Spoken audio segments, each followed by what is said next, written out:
Hello everyone, তো চলো তোমাদের সঙ্গে আজকে একটা অন্যরকম ভিডিও শেয়ার করছি। তো আজকে রান্না হবে দেশি মোরগের ঝোল। তো আমি একটু ইউনিকভাবে রান্না করব। তো দেখা যাক, মানে এরকম কখনো রান্না আগে করিনি। তো আজকে ভাবলাম যে এইভাবে একটু রান্না করি। তো দেখো, ফার্স্টেই আমি মাংসতে একটু লেবু মাখিয়ে রাখলাম। এটা কিছুক্ষণ রাখবো। আর এই দেখো, যতই দেশি মুরগি হোক না কেন, লেগ পিস আমার কিন্তু একদমই প্রিয়। তো মাংসটা না, দেশি মুরগির মাংস যদিও, কিন্তু একটু দেখো তেল তেলও হয়ে গেছে। তো যাই হোক, আমি এরপরে দিয়ে দেবো সর্ষের তেল। তো সর্ষের তেল দিয়ে এবার ভালো করে এটাকে মাখাবো। তো তারপরে আমি অ্যাড করলাম কাঁচা পেঁয়াজ, কাঁচা বা স্লাইড করে কেটে। তো সেটা দিয়ে এরপর এটা ভালো করে মাখিয়ে আমি কিছুক্ষণ রেখে দেব। তো তার আগে আমি একটু অ্যাড করে নিলাম যে মশলাটা আমি বেটে রেখেছিলাম। তো সেই মশলা থেকে কিছুটা পরিমাণে মশলা আমি এর সঙ্গে অ্যাড করলাম, মানে ওই শুকনো লঙ্কা, রসুন, তারপর আদা, জিরে, এইগুলোই আর কি। তো তারপর একটু লবণও দিলাম, মানে সব কিছু মশলা দিয়ে তারপর এটাকে ভালো করে মাখিয়ে নেব এখন।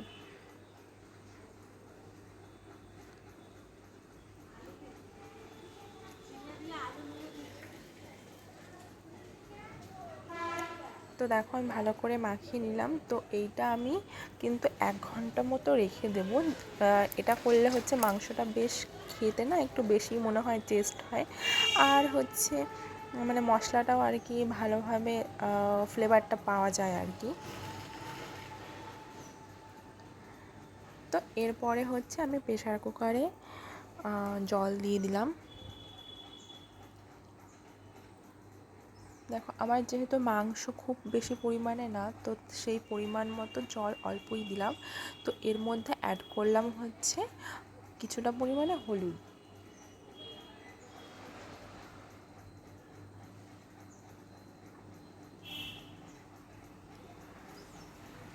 তো তারপরে দেখো, এটা ম্যারিনেট করে রেখেছিলাম আর এটা কিন্তু ঠিক এরকমটা দেখতে হয়েছে। তো এটা আমি এখন প্রেসার কুকারে দিয়ে দেব। তো তারপরে 4 থেকে 5টা মতন সিটি দেবো আর কি। তো ব্যাস।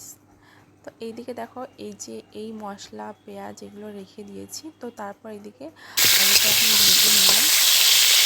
তো সেইখানে আর এবার শুকনো লঙ্কা, তেজপাতা, জিরে ফোড়ন দিলাম। তো তারপরে প্রেসার কুকারে থেকে দেখো, আমি মাংসটা এখন তুলে নেব। আর ঠিক এরকম এসে নরম হয়ে গেছে একদম। তো তারপরে তেলের মধ্যে কিছুটা পরিমাণে কাঁচা পেঁয়াজ দিয়ে দিলাম। ও হ্যাঁ, আমি কিন্তু টমেটোও পেস্ট করেছিলাম, সেটা আমি একদমই বলতে ভুলে গেছি। তো যেটুকুনো মশলা এক্সট্রা ছিল, তো সেইটুকুনো দিয়ে ভালো করে একটু জল দিয়ে কষিয়ে নিলাম। তো এরপরে ওই ঝোলের থেকে মাংসটা তুলে আমি এর মধ্যে দিয়ে আবার ভালো করে কষিয়ে নেব। তো তো কষিয়ে নিয়ে তারপরে আমি এর মধ্যে জল দিয়ে, গরম মশলা দিয়ে অ্যাড করে তারপরে আমি নামিয়ে নিয়েছি। দেশি মুরগি কিন্তু হাড়গুলো দেখা যাচ্ছে এখন বেশি, আর মাংসটা খুবই সফট হয়েছে। তার সঙ্গে দেখো, গরম গরম লুচি নিয়ে নিয়েছি। তো চলো, এখন আমি খেয়ে নেব। আর কেমন লাগলো অবশ্যই কমেন্ট করে জানিও। আর খেতে কিন্তু সত্যি বলছি দারুণ টেস্ট হয়েছে। তোমরাও চাইলে একবার ট্রাই করতেই পারো।